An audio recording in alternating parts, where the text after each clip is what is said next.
You know that feeling when you finally lie down at the end of a long, exhausting day, Oh, yeah. you close your eyes and your mind just completely buzzes. Right. Like you can't shut it off. Exactly. It's this relentless humming sensation of restlessness. And you try, everything to force your brain to power down. You arrange your pillows perfectly. You turn the thermostat down to exactly 68 degrees. Maybe get one of those high-end white noise machines. Right. But even with all that anxious, vibrating energy is still just crawling under your skin.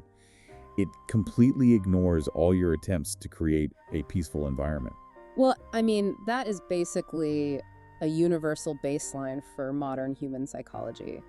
We treat that restlessness like it's a critical error in our operating system. Yeah, totally. The default assumption is, if we can just fix the external environment, curate the perfect bedroom, or eliminate all stress from our schedule, or even hack our brain chemistry, we'll finally cross this imaginary finish line into permanent peace. Which sets us up for a really fascinating paradox. What if the very act of trying to force your mind and your environment into a state of quiet is actually the exact trap generating all that restless energy in the first place? That's a great question. And that is our mission for this deep dive. We're exploring the super counterintuitive idea that true silence is actually found right in the middle of the noise. I love this. The insights today come from someone you'd probably assume has this entirely figured out. It's a 91-year-old Buddhist monk named Ajahn Sumedho. He gave this incredibly candid talk on March 11th, 2026, right near the end of a winter retreat at the Amaravati Buddhist Monastery. And, his perspective is so vital here because he's not speaking from some theoretical, perfectly insulated bubble. Right. Sumedho is just deeply engaged with the gritty reality of the physical world, the frustrations of aging, and, the really stubborn mechanics of human psychology. He completely dismantles that romanticized version of monastic life. Okay, let's unpack this. Because when anyone hears the words Buddhist monastery and winter retreat, the immediate mental image is like absolute unbroken serenity. Yeah, just pure zen. Exactly. You picture this geographical escape from the loud, chaotic world into a pristine sanctuary. But Sumedho shatters that illusion in the first few minutes of his talk. He really does. He points out that concepts like a winter retreat or even the rule of noble silence are just artificial conventions. Wait, artificial? Yeah. Yeah. They're temporary man-made boundaries that people just agree upon to try and artificially manufacture a quiet environment. I mean, they aren't ultimate reality. Oh, wow. The reality he's actually facing is that next month, the retreat ends. And right next to his personal living quarters, the Kutirara, there's a neighboring building, the Kuhara, that is scheduled for total demolition. That is wild. Right. He is staring down the barrel of massive construction noise. Bulldozers, literal walls coming down right outside his window. And he's 91 years old, wearing modern hearing aids that are actually equipped with AI noise reduction technology. Yeah, the irony there is so thick. It really is. Even with advanced artificial intelligence designed specifically to filter out unwanted sound, the tech inevitably glitches. It ends up picking up and amplifying certain background noises that just become incredibly irritating. Right. So he physically cannot escape the noise, even with top-tier tech and a life entirely dedicated to a secluded monastery. Which introduces this really profound Buddhist psychological concept of the ninth fetter. The ninth fetter. Yeah. A fetter is essentially a psychological chain that binds a person to suffering. And the ninth one is restlessness itself. Oh, interesting. Sumedho explains that this buzzing, anxious energy, it isn't a personal failing. It's not a sign that you are bad at meditating or failing at life. It's actually the very nature of the conditioned physical world, which is often referred to as samsara. Okay, so it's baked in. Exactly. If we look at this biologically, your physical body, your nervous system, your eyes, your ears, they are evolutionarily wired to be restless. Yeah, that makes sense. Nature designed them to constantly scan the environment for changes, threats, opportunities. They are absolutely not designed to sit still. Right, so trying to force a biological system that's built for scanning to just stop and be perfectly quiet, it's like trying to hold a handful of water by squeezing your fist really tight. Oh, that's a great way to put it. The harder you squeeze, the more pressure you apply, the faster the water escapes through your fingers. If you try to will the world around you to stop changing and making noise, you only generate massive internal tension. Yes, exactly. But let me challenge this setup for a second. Go for it. If a senior monk living in a monastery, equipped with AI noise-canceling technology, still cannot escape the irritation of bulldozers and amplified background noise, what hope do we have? Right. I mean, for you listening, how are you supposed to find any semblance of peace when your reality is a chaotic commute, a loud open-plan office, and a smartphone that is literally engineered to never stop pinging? Well, what's fascinating here is his radical solution to that exact problem. Sumeto argues that you do not fight the noise. You don't. No, you don't try to destroy the bulldozers, and you don't try to numb your biological senses. Instead, you shift your attention to the sound of silence that exists behind the noise. Behind the noise. Okay. Yeah. You move your awareness to the part of your mind that is simply witnessing the irritation. The awareness itself isn't noisy. Right. The awareness isn't restless. Only the changing conditions, like the sound waves or the physiological stress response, those are restless. Okay, so if we can't control the bulldozers outside, the natural next step is to retreat into our own minds to find that silence. But Sumeto argues our internal world is just as noisy, and honestly, just as outside of our control. It really is. It turns out we can't even control our internal emotional noise, including the incredibly positive feelings we desperately want to keep. Yeah, because restlessness is not just the frustration of being annoyed by construction. It's equally driven by desperately clinging to positive experiences. That makes so much sense. Sumeto shares this deeply relatable anecdote to illustrate this. So, after a meal, he goes to his room to take a nap and looks out the window. And the monastery gardener has planted these incredibly colorful primroses. Nice. The sky is a stunning, clear blue, the sun is shining, and in that specific moment, Sumeto feels this overwhelming pure joy and love for everyone. Here's where it gets really interesting.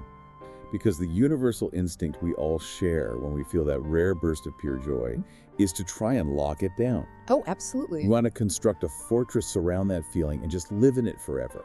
It's like watching a movie, finding your absolute favorite scene, hitting pause, and expecting to just stare at that single static frame for the rest of your life. Yeah, but life is a moving picture. The frame has to change. Right. And the refusal to let the frame change is the engine of human restlessness. Sumeto distinguishes between two mechanisms of the mind to explain why we do this. Okay. First, there's sense consciousness. This is the part of your mind that relies entirely on your unstable sense organs and your shifting environment. So it's completely dependent on what's happening around you. Exactly.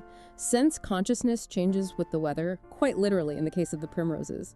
When the sun goes behind a cloud, the visual stimulus changes, and the feeling shifts. The joy fades. Right. Then there is pure consciousness. This is the silent observer. Pure consciousness is the screen that the movie is projected onto. The screen allows the tragedy or the comedy to play out, but the screen itself never gets tangled up in the plot. That is such a cool distinction. So when you try to permanently hold on to the joy of the primroses using sense consciousness, you are asking a system built on constant change to suddenly become permanent. That friction is suffering. And so how do you actually live in that reality? How do you, enjoy the primroses in your life? Like a great vacation, a beautiful moment with your family, or a major win at work without feeling preemptively sad the second you experience it? Yeah, it's tricky. Because if you know the joy is just temporary weather, how do you avoid just detaching completely and becoming numb to the good stuff? Well, the practice is about full engagement without the demand for permanence. You rest in pure consciousness rather than identifying your entire well-being with the passing emotion. So you still feel it. Oh, fully. You witness the joy, you fully appreciate the vivid colors of the primroses, but you do not attach the condition of, I need this to stay forever in order for me to be okay. Ah, I see. You recognize the joy as a condition that arose due to specific factors, and like all conditions, it will naturally cease. Returning to your movie metaphor, you can fully laugh at the comedy and cry at the tragedy on the screen, but you never forget that you're sitting in the theater. That's powerful. The pure consciousness, the silent witness, remains perfectly intact whether the primroses are blooming in the sun or getting battered by a thunderstorm. Which requires letting go of our tightest, most fiercely defended grip of all. We've moved from external construction noise to fleeting internal emotions, but now we really hit the bedrock of restlessness, which is our identity. Oh yeah, the ego. Yeah. Sumeto makes the case that the ego, the personal identity we build and defend every single day, is the ultimate source of all this buzzing anxiety. He reflects very candidly on his own societal position, which I found fascinating. Sumeto is the senior monk at Amaravati, and he's turning 92 years old this year. 92. Right.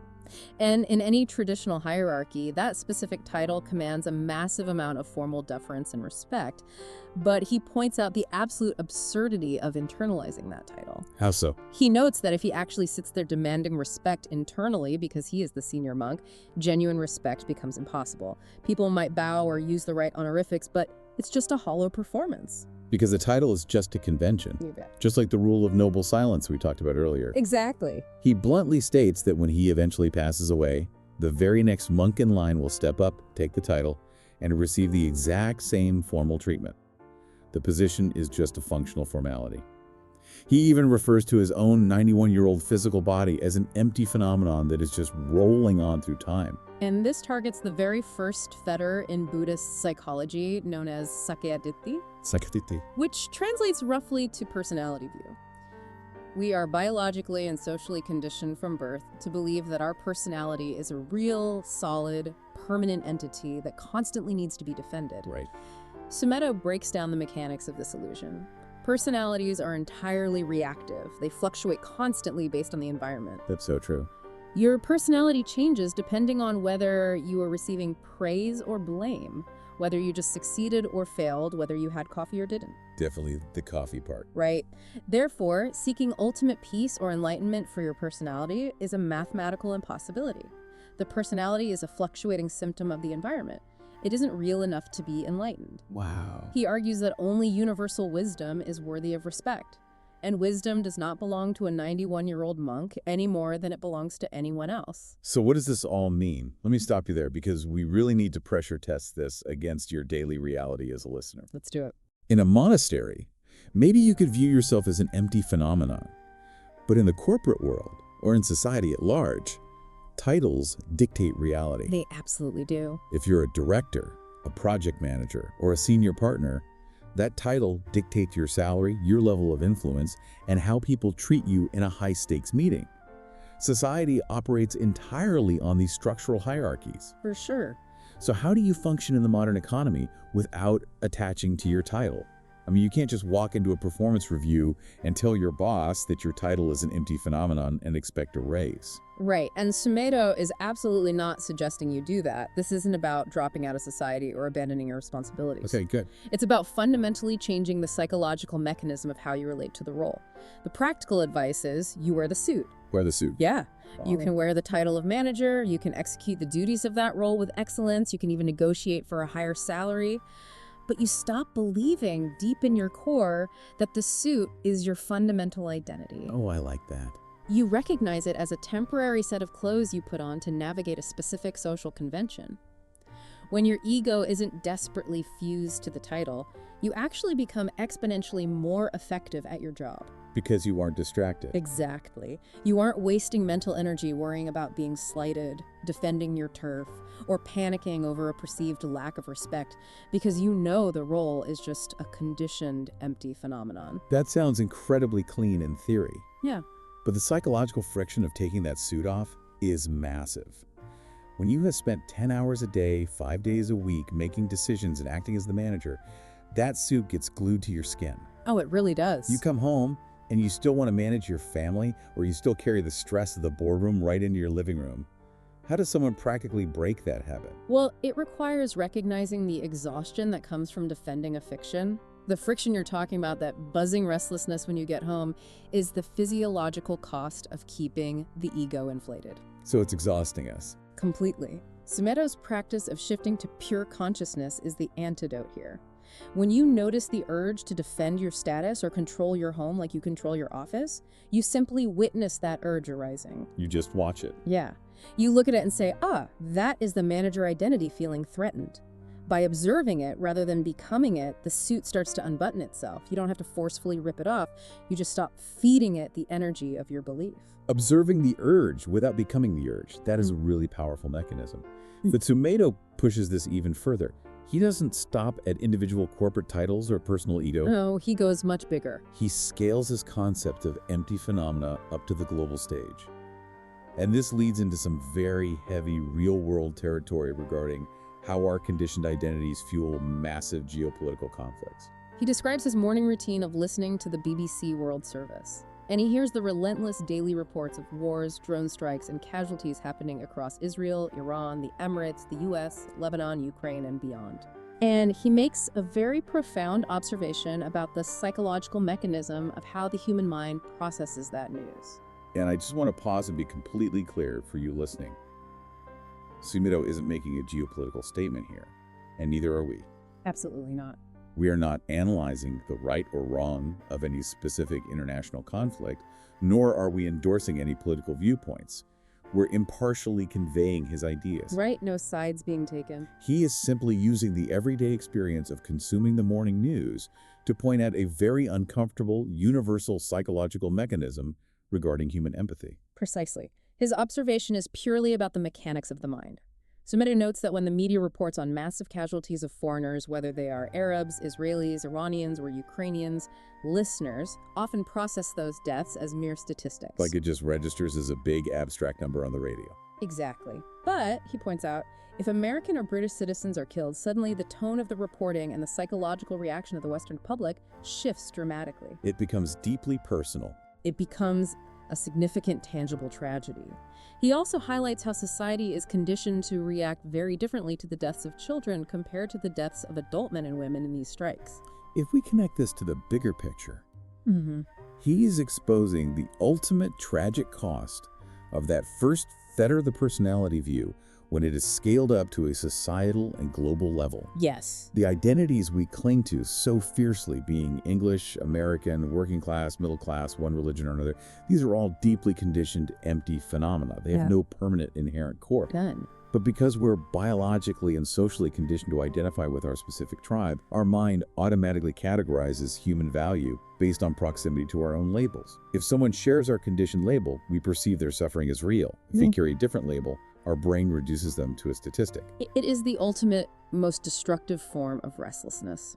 Wars are fought, sustained, and justified because populations identify so rigidly with an us versus them. But Sumito's counter-argument is that if we strip away the conditioned labels and realize all human beings operate from the exact same pure consciousness, those separating categories completely lose their power. Wow. The pure consciousness experiencing terror under a drone strike in the Middle East is the exact same fundamental awareness experiencing fear in London or Washington. The labels of nationality, gender, or race are just the temporary weather playing out on the surface of the screen. But let me push back on the practical application of this because I can hear the counter-argument forming. Okay, let's hear it. If we start viewing nationality, class, and even our own physical bodies as empty phenomena, does that not risk making us incredibly apathetic? That's a fair question. I mean, if everything is just a temporary condition rolling on and none of it is fundamentally real, why should we care about global suffering at all? Doesn't this philosophy just turn us into cold, detached observers who do nothing to help the world? That is actually the most common trap people fall into when studying this philosophy, but the psychological reality is the exact opposite. Yeah. Sumito argues that stripping away the empty phenomena actually creates the mechanism for unconditional compassion. When your empathy is tied to a conditioned identity, it is, by definition, conditional empathy. Ah, I see. You only care about the people on your team, and you actively ignore or even inflict suffering on the other team. But when you drop the ego and rest in pure consciousness, you are confronted with the undeniable fact that every single person suffering in those conflicts shares your exact true nature. Pure consciousness doesn't take sides. It doesn't make value judgments based on borders. It doesn't say, this human life is worth more than that human life because of a passport. Right. Apathy actually comes from ego preservation. It's the exhaustion of trying to protect your specific identity from the pain of the world. True, boundless compassion naturally arises when you realize there's no fundamental structural separation between the awareness in you and the awareness in anyone else. That reframes the entire concept of empathy, and it brings us all the way back from the overwhelming noise of global warfare, right down to the irritating noise of the construction site outside his 91-year-old window. It really does. It all hinges on where you choose to anchor your identity. So how do we actually find our footing and maintain that anchor in a world that is objectively loud, chaotic, and relentlessly restless? Well, Sumito offers this brilliant unifying allegory to tie all these mechanisms together. He compares all the conditions of the physical and mental world, what Buddhist psychology calls sankharas, to waves on an ocean. Okay, waves. Yeah. Everything we've analyzed today, the mechanical sound of a bulldozer, the fleeting joy of a blooming primrose, the heavy suit of a senior corporate title, or the geopolitical identities of entire nations, every single one of these things is a wave. Right. Sometimes they are tiny, irritating little ripples that just annoy you. Sometimes they are massive, destructive tsunamis that threaten to tear your life apart. But whether it's a tiny ripple or a catastrophic tsunami, they share one fundamental, inescapable physical trait. They arise in the water, and they inevitably cease in the water. They're just temporary forms that the water takes. And the core psychological mechanism Sumedho leaves us with is this.